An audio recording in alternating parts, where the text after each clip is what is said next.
Number 13, 1919 ईस्वी का भारत सरकार अधिनियम। भारत में अंग्रेजी नीति में व्यापक असंतोष, युद्ध संचालन में भारतीय सहयोग की अधिक आवश्यकता, होम रूल आंदोलन से राष्ट्रीय चेतना को प्रोत्साहन आदि के कारण भारत के ब्रिटिश प्रशासन में भारतीयों को अधिक सक्रिय योगदान देने का अवसर प्रदान करने के लिए 20 अगस्त 1917 ईस्वी को तत्कालीन भारत सचिव मॉन्टेग्यू ने ब्रिटिश सरकार द्वारा लागू किए जाने वाले प्रस्तावित सुधारों की घोषणा की कि ब्रिटिश सरकार का उद्देश्य भारत में उत्तरदायी सरकार की स्थापना करना है। 1917 ईस्वी के प्रस्ताव के बाद मॉन्टेग्यू भारत आए और चेम्सफोर्ड तथा अन्य भारतीय नेताओं से शिमला में विचार विमर्श किया। उक्त विचार जुलाई 1918 ईस्वी में मॉन्टेग्यू चेम्सफोर्ड रिपोर्ट के नाम से प्रकाशित हुआ। इसी पर आधारित एक विधेयक प्रस्तुत किया गया जो दिसंबर 1919 ईस्वी में पारित हुआ। इस घोषणा को भारत के रंग बिरंगे इतिहास में सबसे महत्वपूर्ण घोषणा की संज्ञा दी गई और इससे एक युग का अंत और एक नवीन युग का प्रारंभ माना गया। पहली बार भारत में उत्तरदायी शासन शब्दों का प्रयोग इसी घोषणा पत्र में किया गया। 1919 के अधिनियम की मुख्य विशेषताएं निम्नलिखित थीं। नंबर 1, 1917 ईस्वी की मॉन्टेग्यू घोषणा को अधिनियम की प्रस्तावना का रूप दे दिया गया। अब तक भारत सचिव तथा उसके विभाग पर होने वाले खर्च भारत के राजस्व से वसूला जाता था, लेकिन अब यह खर्च ब्रिटिश संसद द्वारा स्वीकृति धनराशि से किया जाने लगा। नंबर 2, भारत परिषद के सदस्यों की संख्या कम से कम 8 व अधिक से अधिक 12 कर दी गई।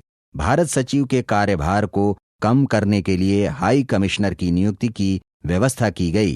नंबर 3, केंद्रीय स्तर पर पहली बार द्विसदनात्मक विधानमंडल की स्थापना की गई।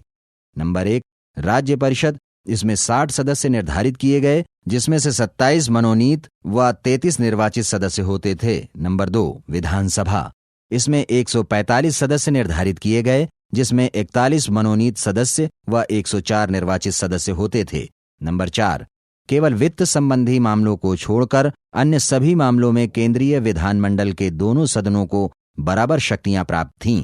केंद्रीय विधानमंडल के सदस्य सरकार से प्रश्न एवं पूरक प्रश्न पूछ सकते थे तथा उनकी आलोचना भी कर सकते थे। नंबर 5, वित्त विधेयक पारित कराने के लिए राज्य परिषद के मत की आवश्यकता नहीं थी। दोनों सदनों में गतिरोध की दशा में वायसराय संयुक्त बैठक बुला सकता था, जहां बहुमत से अंतिम निर्णय किया जाता था। अध्यादेश और वीटो का अधिकार वायसराय को पहले की तरह बना रहा। नंबर 6, इस अधिनियम की विशेषता प्रांतों में द्वैध शासन स्थापित करना था। प्रांतों में प्रत्यक्ष चुनाव प्रणाली अपनाई गई, जिसमें सांप्रदायिक आधार पर आरक्षण की व्यवस्था थी। मत देने का अधिकार संपत्ति संबंधी योग्यता पर आधारित था। साथ ही महिलाओं को भी मताधिकार प्रदान किया गया, जबकि सांप्रदायिक आधार पर निर्वाचन प्रणाली को सिखों पर भी लागू कर दिया गया।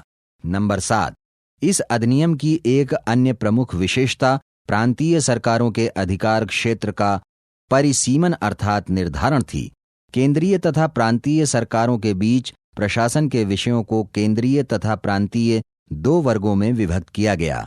प्रांतीय शासन के क्षेत्र में द्वैध शासन प्रणाली लागू की गई। इसके अनुसार प्रांतीय विषयों को 2 वर्गों में विभाजित किया गया। नंबर 1, हस्तांतरित विषय, जिसमें शिक्षा, स्वास्थ्य आदि विषयों को रखा गया और इसका प्रशासन उत्तरदायी मंत्रियों के हाथों में दिया गया। नंबर 2, आरक्षित विषय, जिसमें राजस्व, न्याय, वित्त, पुलिस आदि विषयों को रखा गया, जिसका प्रशासन गवर्नर और उसकी कार्यकारिणी को करना था। इस द्वैध प्रशासन का जन्मदाता लायोनिल कर्टिस था। द्वैध शासन प्रणाली को 1 अप्रैल 1921 ईस्वी को लागू किया गया, जो 1 अप्रैल 1937 ईस्वी तक चलती रही, किंतु बंगाल में 1924 से 1927 ईस्वी तक और मध्य प्रांत में 1924 से 1926 ईस्वी तक यह कार्य नहीं कर सकी। केंद्रीय विधानमंडल संपूर्ण भारत के लिए कानून बना सकता था, जबकि गवर्नर जनरल को अध्यादेश जारी करने का अधिकार था, जो 6 महीने तक प्रभावी रहता था। इस प्रकार द्वैध शासन प्रणाली सुचारू रूप से कार्य नहीं कर सकी।